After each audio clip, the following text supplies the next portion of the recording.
Here we go. So we have with us today the Honorable Senator Tony Lafreda, and we have the Chief Operating Officer of the Bank of Canada.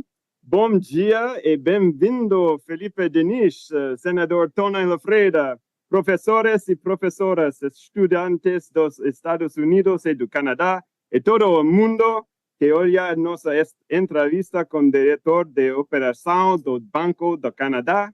Estamos muito felizes de falar com ele esta manhã. Muito obrigado por estar aqui conosco. Speaking Portuguese. And in English. Good morning and welcome, Filipe Dinis, Senator Tony Lafreda, teachers and students from the United States and Canada, and everyone watching our Young Citizens of the World, Jeunes Citoyens du Monde interview with Chief Operating Officer of the Bank of Canada. We are so happy to speak with him this morning. Thank you so much for being here and joining us and sharing your knowledge with us on this educational journey, Mr. Denis. And we will now turn things over to a very special guest and longtime supporter of Young Citizens of the World, Senator Tony Lafreda. Thank you, and thank you. It's always an honor and a privilege to be here with you. And youth empowerment is so important in our country, and it's always a pleasure for us to engage. And we have the privilege and honor of having Filipe Denis with us this morning, and as you said, the Chief Operating Officer at the Bank of Canada. And a little introduction, although he needs no intro. He's bringing with him a wealth of expertise and leadership in the realms of finance, governance, and strategic management. And as I said to Filipe this morning, they make the difference. They're really doing a great job at the Bank of Canada. Ils font la différence, and we're glad to have them with us. And with a distinguished career spanning decades, Mr. Denis has consistently demonstrated an unwavering commitment to excellence and innovation. As COO of the Bank of Canada, he oversees critical operational functions, ensuring the seamless execution of the bank's mission to promote the economic and financial welfare of Canada.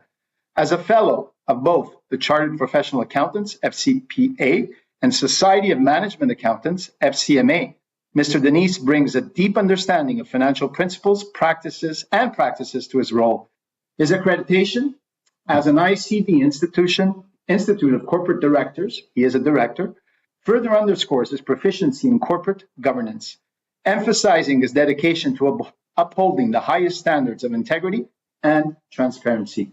As young people and teachers meet him for this interview today, they have the opportunity to deepen their understanding of one of Canada's most important institutions and gain insight into possible future careers in the financial sector. The Bank of Canada, without a doubt, is one of the most important institutions in our country.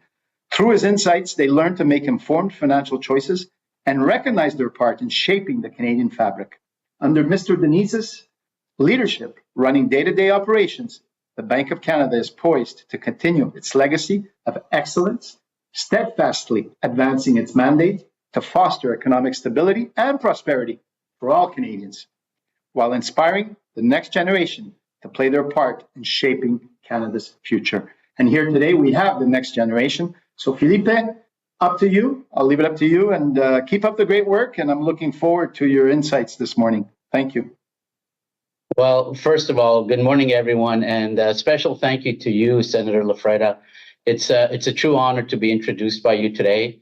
As I was sharing with you, you are a very active and very visible senator who is making a tremendous difference in Canada, in the Canadian society, and really giving Canadians an appreciation for what a senator does in our parliamentary system. And to you, Chris, I would like to say muito obrigado. Your Portuguese is excellent, and thank you for obviously doing a little bit of research. It sounds like you did a lot of research today, and with that introduction, I'm really happy to be here today. Wonderful, wonderful. So we'll get rolling, and I think there's a wonderful place to kick this thing off is in West Allis, Wisconsin.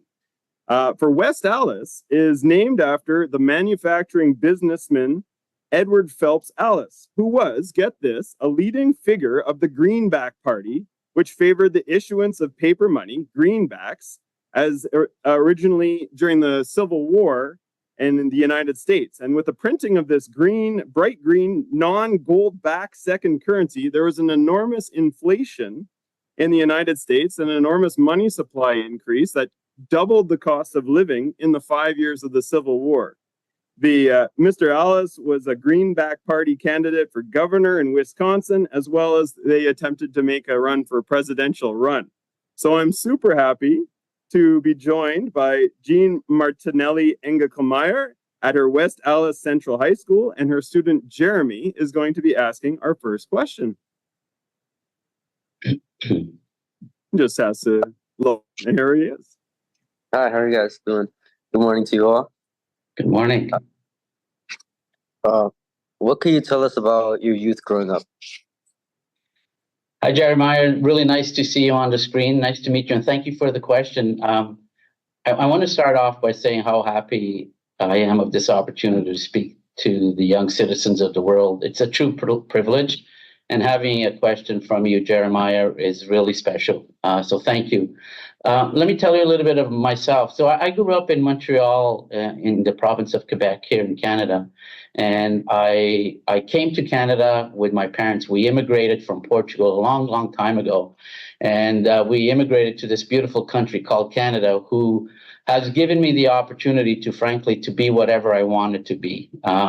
My parents were hardworking citizens. They came to Canada with one goal, which was to have a better life for both themselves and their children. When I had to make the decision in terms of what studies to go into, I decided I wanted to go into university, and I liked numbers. So I wanted to pursue a business degree. And the fun fact that I'll share with you that a lot of people don't know, I actually put myself through university working, 4.5 years in a fish market. And so I learned how to, sort of cook lobster and clean fish, etc. And even after all of those years of smelling like fish, I still enjoy eating fish. So that's a fun fact that a lot of people probably don't know. I did work in various jobs that have led me to where I am today. So I started my career after graduating from university in working at a local bank, one of the branches that you see in your neighborhoods in Montreal. And I did that for a little while, and then I decided I wanted to do something completely different from my studies, and I wanted to take a risk. And what I did is I became a border services officer, which I really enjoyed. I really liked. I enjoyed wearing the uniform, and I thought it was pretty cool at the time, having a uniform, having a badge. And I really, really enjoyed that work. It was completely different from finance, and I learned so much. And when I decided to, go back to finance and management, I joined the Canadian Public Service, and one of the job that I went into was working at the Canada Revenue Agency, which is basically our tax department, or the version of the IRS here in Canada. And I was their chief financial officer, which I enjoyed very much. And then after several years, I was lucky enough to work at our international affairs department within the government of Canada, representing Canada on some trade issues that we had with Brazil at the time. And a tremendous learning opportunity, a great opportunity to represent Canada abroad. And so I really, again, enjoyed that. And then, before joining the bank where I am today, as you know, I worked at a place here in Canada called the Privy Council Office. And what that is it's the department that basically supports the Prime Minister in running the government of Canada. What a great learning opportunity that was. And with that, I then, thought, what next? I must admit, I never thought I would be the COO of the Bank of Canada. I'm very lucky. From where, the point where I immigrated with my parents to this beautiful country, Canada, to where I am today, it's been a tremendous journey. Some of the key moments in my career that I would share with you, it's probably, every time I decided to try something different, that was a key moment in my career. I always wanted to learn. And throughout my career, which is now probably around 33 years, I've never stopped learning. And I'll leave this with you. A mentor of mine, which I had once in my career, he once told me that if you stop learning or if you stop contributing to someone else's learning, then it's time to try something new. And so I've followed that throughout my career. And as you can tell, it's very diverse. But every one of those jobs that I've shared with you, Jeremiah, was a tremendous learning opportunity. Thank you. I actually have one last question. If you could go back in time, would you change anything? You know what? I wouldn't change anything. I like to live in the present, and I like to look forward. For me, if I look at sort of my journey, I made all of those decisions with an objective in mind, right? And so, some I may have liked more than others, but I don't like to live in regrets, Jeremiah. So I like looking forward. So the past is the past, and I like to look forward. And so I don't think I would change anything, to be honest with you. I probably, from a career perspective, I think probably early on in my career, I was very focused on my career, right? And I have 3 children, and I try to balance that. Sort of being there for their hockey practices or their badminton practices, their swimming meets, etc. So did I strike the right balance? Probably I could have spent more time, right? But at the end of the day, I like looking forward. Wow. Thank you. Wow, indeed. That was quite the Thank journey. you. And thank you, Jeremiah, for the question. I hope everyone listening today is inspired by your journey and perhaps one day might be a future leader of the Bank of Canada or others. Up next, we go to my hometown of Saskatoon, Saskatchewan. And surprisingly, Saskatoon was also named after an American Green Party candidate. No, just kidding. It's named after a berry. Anyway, with question 2, we have 2 of my terrific and bilingual tutees, Erlyn and Natalie. Come have a seat here. Okay. Can you tell our young people about what is the Bank of Canada and what its role is? Pouvez-vous expliquer à nos jeunes citoyens du monde ce que c'est la Banque du Canada et le rôle qu'elle joue? Premièrement, merci beaucoup pour votre question en français. C'est très impressionnant. Thank you for your question. The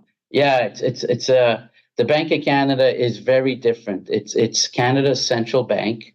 So it's very different from the banks that operate in your neighborhood when you walk down, your street, etc. We are the banker for the federal government of Canada, and there is only one bank account that we hold. And that one bank account belongs to the government of Canada. So most countries in the world have a central bank like we do. And again, there is only one in each of those countries. So the key job of a central bank is to keep the entire economy of the country running smoothly. I want to share with you 3 main things that I want to leave with you in terms of what we do to keep sort of the economy running smoothly, as I shared with you. The first one is a key one. It's to manage something called inflation, which you may be familiar with. So you probably hear your parents say how much it costs them today to go to the movies, to buy clothes, buy video games, etc. So when you pay more for things today compared to what they cost last year, that's called inflation. And our job at the Bank of Canada is to control inflation, to make sure that we can buy the same things today for not too much more than they cost last year, for example. So, and the main way we control inflation is by setting interest rates. So let me share a couple of sort of notions with you. So when we raise the interest rates, it makes it more expensive to borrow money from banks to buy things like a house, a car, etc., right? And if you lower the interest rates, it actually makes it cheaper to borrow the money so people can afford to spend more. So low interest rates encourages people to spend more. And high interest rates means that people spend less. If people spend too much money too quickly, inflation gets really high. So what we do at the Bank of Canada is we move the interest rate up or down, and we need to make sure that inflation stays low, right? So that's the concept of inflation, in terms of an explanation. The second thing we do at the Bank of Canada is we keep a very close eye on all of those banks that I referenced to you in your community. We make sure that they are safe and strong. And if there's a problem with one of them, the Bank of Canada can step in and has different ways to help those banks out and get them out of the trouble they may be in. So, our goal is to make sure we have a very reliable, stable, no big event sort of economy. That's what we strive for. And the third thing I want to share with you that we do is we create and distribute Canada banknotes. So what that means is the physical dollar bills that we all have in our wallets, or some of us do. And, today's banknotes, in my view, are super cool. Like, they have some great features, security features that, make it hard for people to make fake money. And that's what those security features are all about. And our banknotes also have pictures of people, of symbols that represent Canada. So at the end of the day, those are like the three main things that we do at the Bank of Canada. And as you can tell, we have a very big impact on, Canadians in general. So those are the three things that I would leave with you is the concept of managing inflation. The second is the stability of the financial system as a whole.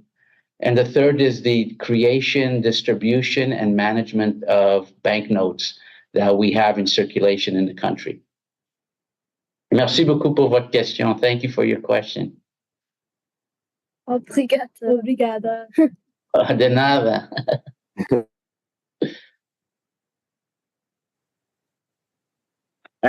Thank you for that insightful three main purposes of the bank. I think you made that very clear. We're going a long way, all the way across the hall to the grade 6 class, and we're going to be talking with the class of Madame Huppé, and she has with her the Cool Cat student of Camille. Can you tell us what happened in the past 2 years that made inflation rise so high? And what has the Bank of Canada been doing to deal with this problem? Hi, Camille. Thank you for your question. That's a really difficult question. So I'm going to try my best to respond to it. Thank you. First of all, it's been a very difficult time over the last several years with a lot of events having occurred that, no one ever planned for. And I want to share some of those with you because in response to your question, that's exactly what we've been dealing with and why we're living through some challenging times. It all started with a pandemic, as you know, and people during the pandemic, they couldn't go out. They couldn't spend on things. They couldn't eat at restaurants or even get a haircut. So, in addition to that, there was no travel. We couldn't go out to movies, the kind of stuff that we would normally spend money on. So as a result, people didn't spend. And they build up a lot of savings in their bank accounts. Secondly, during the pandemic, a lot of the factories that produce all of our goods like computers, TVs, cars, around the world, they shut down. They didn't produce anything. So there was less and less of these things that were being produced and available for us to purchase. And thirdly, there was another problem, which was, problems with what you may have heard, things called supply chains. So these are sort of the routes that the goods take from the factory where they're produced to the stores where we buy them. And so those shut down and were impacted. And then lastly, we had the very unfortunate situation of Russia invading Ukraine. And there were certain things that were produced in these countries like food, oil, and gas, which, made it very difficult for those goods to be available for the rest of the world to, feed the people, heat their homes, and sort of the fuel for transportation of goods. So all of those things happened almost like back to back. So it was like a perfect storm where, none of that was planned for. So then when the pandemic ended, a lot of people had the savings that I was telling you about, and they wanted to spend money, but they couldn't, that they couldn't during the pandemic. So as a result, the demand for all of these things, for the products that were available, went through the roof, and the prices of these products went up so fast. And as I told you, when something like that happens, inflation rises very quickly. So here in Canada, and in particular, but around the world, we were faced with the highest inflation rates that we've seen in a long time. In Canada, it was the highest inflation rate that we've seen in 40 years. So as a result, central banks like us, who manage inflation or try to manage inflation, we needed to act quickly, right? We needed to get inflation under control. So as a result, we increased interest rates in order to be able to influence how their spending habits were. We wanted to influence spending habits. So remember what I shared with you before? If you raise interest rates, it makes it less attractive to spend money. And since then, we've obviously raised interest rates several times, and we've seen how inflation is starting to come down. And what I would leave with you, Camille, is our job at the Bank of Canada and other central banks around the world. It's not done yet. We're not finished. Inflation is still not where we want it to be, which is around the 2% rate. But what I'd leave with you, Camille, is that we're definitely headed into the right direction, and interest rates are coming down. So, Camille, it's very complicated, but as you can tell, there were certain events around the world that, number one, we had no control of. We couldn't plan for them. There were unknowns. And secondly, there were behaviors that were changed as a result of that. And the Bank of Canada and other central banks around the world, had to step in and deal with the fact that inflation was was pretty high, and it was very, very expensive to buy some of the goods that we buy on a day-to-day basis. Thank you so much. We help us understand what's affecting our North American economies over the days and lately. One quick question, maybe a yes or no answer to it. If I'm taking out a mortgage and the bank says, "Here's the mortgage," did they just create money, or does that happen in some other manner?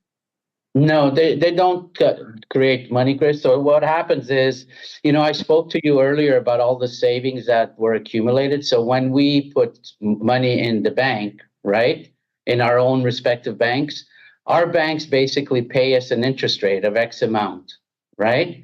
So what the banks do then is they take that money, they turn it around, and they make it available for you and others who want to buy a house or a car, and you need a loan. Right? So then that money is made available to you, and in return, they charge you a certain interest rate, which is usually higher than the one that you're receiving on your savings account. So then when you get that money, and when you pay your mortgage payments or your loan on your car, you're paying back the money that they lend you, right? Plus the interest rate that is applied to that loan. So the bank makes the difference between the money that they lent you and what you have to pay back, which is plus the interest rate. But at the same time, they're also paying interest rate on the savings accounts, right? So that's where the delta occurs. So they obviously make money on, the delta, and that's what keeps sort of the financial system, healthy in terms of their stability. Great.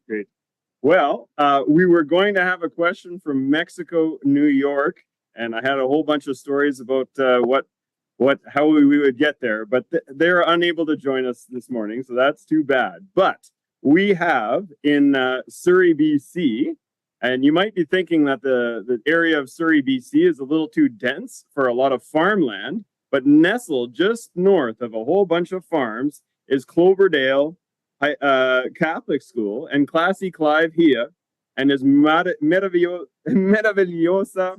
students will be there with questions 4 and 5. So here we go, over to Clive. My name is Josephine, and my question is, what advice do you have for young people as they begin to save money to purchase a home someday? And what advice do you have for teachers and for our audience at large who are really struggling through the current economy and a housing affordability crisis? So first of all, thank you so much, Josephine, for your question. Listen, for young people, my message to you is don't be discouraged. We are going through some difficult times, but what I would recommend is, start saving early. It doesn't matter how small you start. Just add a little bit to your savings as often as you can. And like with any other goal, you need to understand what it takes to achieve it. So I would encourage you to get informed, ask a lot of questions. You're never too young or you're never too old to learn. I said that earlier, and I believe that. Another piece of advice would be to set some realistic goals. We won't all be able to live in a big mansion with a pool, a tennis court, and a basketball court. I definitely don't live in a house like that. So I have to set my realistic goals, right?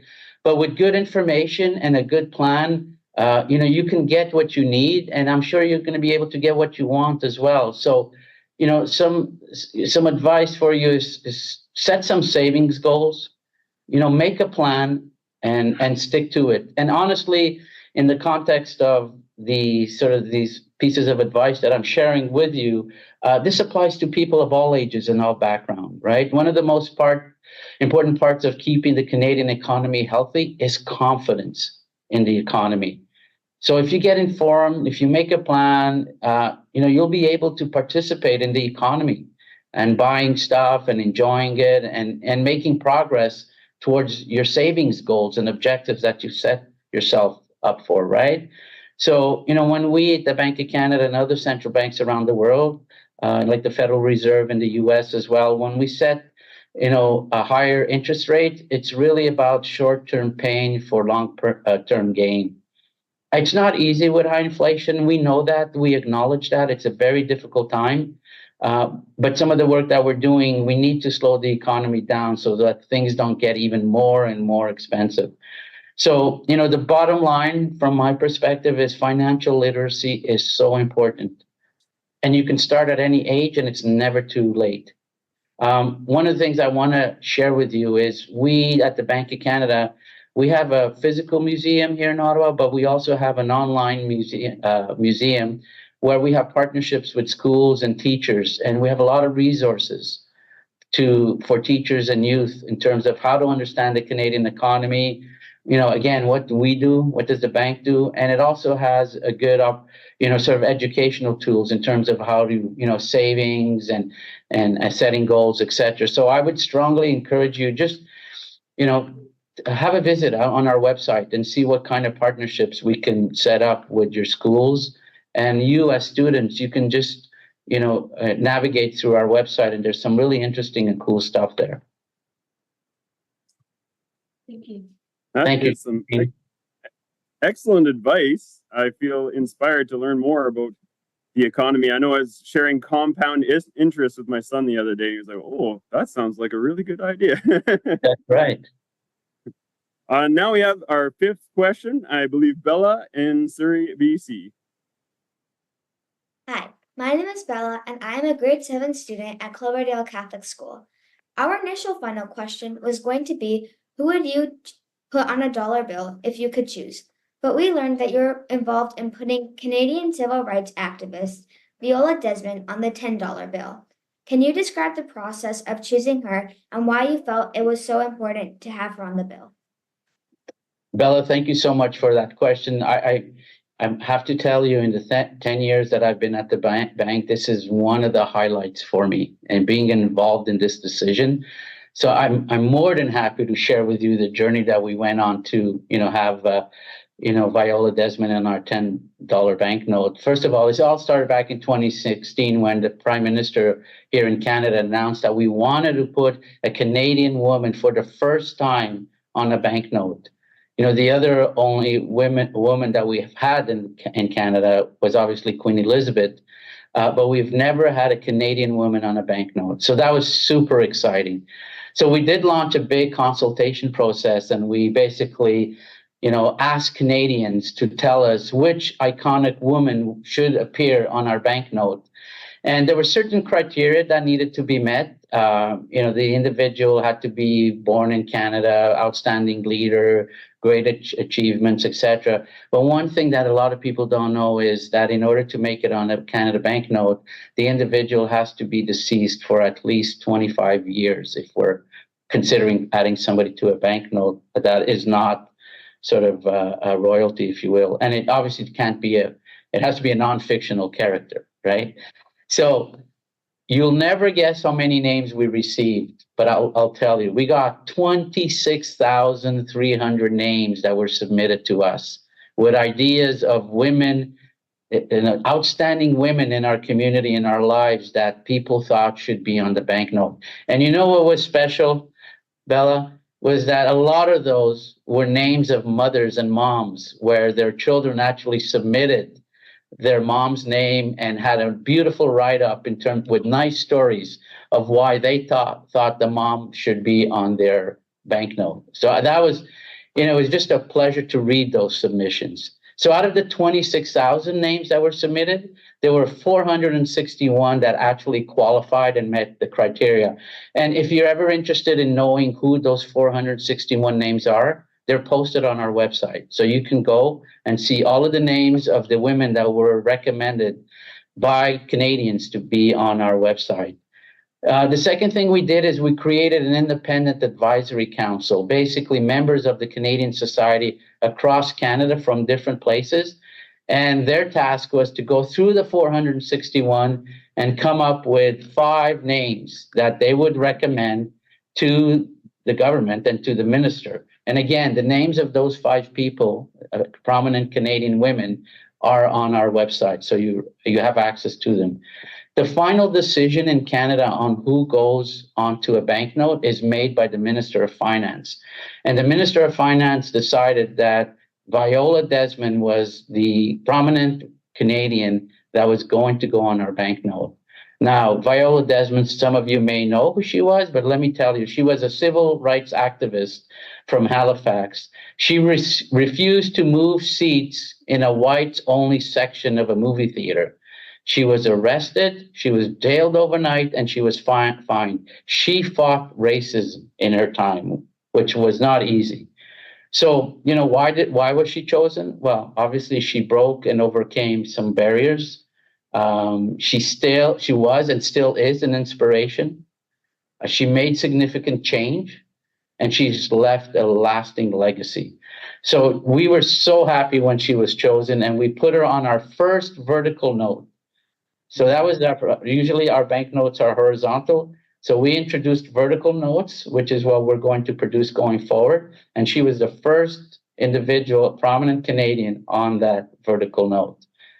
And then the last thing I would say, Bella, is a lot of countries were so impressed with our consultation process, how the decision was made, the criteria that was used, et cetera, that they've called us and we've engaged with them. These are other central banks around the world just to learn from us how we did it, because we're quite proud of not only the process, but extremely proud of the decision that the Minister of Finance made. So thank you for that question, Bella. Thank you. Thank you. Wow, what an important story about honoring one of our courageous Canadians and who fought for equality and civil rights. And our final question is basically to you. Do you have any final messages for our young people across Canada and the United States today? Absolutely, Chris. First of all, thank you so much. I've enjoyed this tremendously. Having those amazing questions from the students, it was a true pleasure in trying to respond to them and give you the answers. Listen, for young people, what I'd leave with you is I'd encourage you to just be curious, ask questions, always be opening to what I come back to again, learning something new all the time. I learned stuff by asking questions on why things are the way they are. And, you don't always have to agree with one another, but be very open to different views and ultimately be very respectful of different views. So I encourage sort of our young people in the students today to just be mindful of those important sort of values or aspects from my perspective. For the teachers who are participating with us, listen, you perform such an important job every day. It just amazes me every time to know that you're involved in programs like the Young Citizens of the World. As a parent of three, I don't have advice for you. What I have is a big thank you for what you do on a day-to-day basis. It's tremendous. You're such an important pillar of our society. And I know you don't have an easy job, but you're doing an amazing job. Thank you for that. And for Canadians in general, and just to wrap up, we know that we're going through difficult times in Canada and in the US as well. And we know that Canadians are very resilient. We have a resilient society. We are doing everything that we can to keep inflation low and bring it down, keep the cost of living down. So like I said before, inflation is heading in the right direction. The job's not done, but the Bank of Canada is very committed to getting inflation back to the 2% range. So Chris and everyone, thank you so much for this opportunity. I enjoyed it tremendously. And congratulations to you on this network that you have. Well, thank you so much. We extend our sincere gratitude to you, Filipe, for taking your time to meet with us today and sharing your expertise about so many matters. And we have a better understanding of our society and our banking system and what underlies it. Your commitment to mentorship and engagement underscores the importance of fostering connections for learning from esteemed leaders. We hope that this example will inspire the young citizens of the world and their teachers watching this interview. As we continue to grow and develop professionally, we are grateful for the valuable lessons that you shared and your dedication for serving the Canadian public and guiding the next generation of leaders, and it will leave an indelible mark upon us. Thank you once again, Mr. Denis, for your generosity, your wisdom. We look forward to applying these insights gained for our conversation to our future endeavors.